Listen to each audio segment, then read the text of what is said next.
quadro da ritratto. Per fare un quadro da ritratto ci si vuole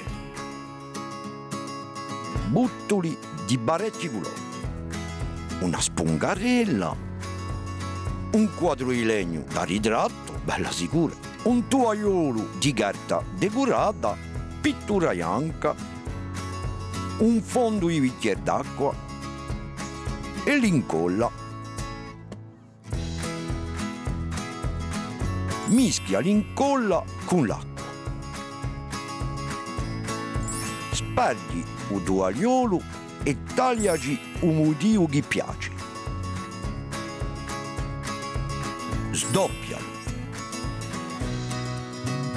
Caccia un fondo di un quadro. Poni un pezzo di tovagliolo annanto al quadro e appiccicalo passando l'incolla con un pennello. Scegli un altro motivo annanto al tovagliolo e appiccicalo annanto al quadro come il primo. Metti la pittura annanto a spungarella e pitturisci il quadro.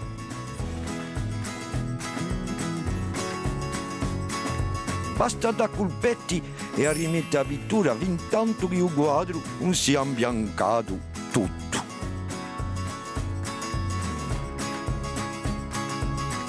Assesta gli ottoli di modo regolare in l'incolla.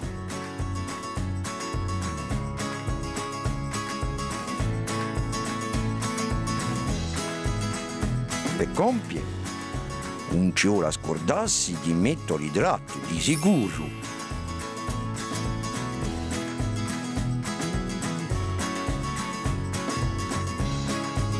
È appena difficile, ne?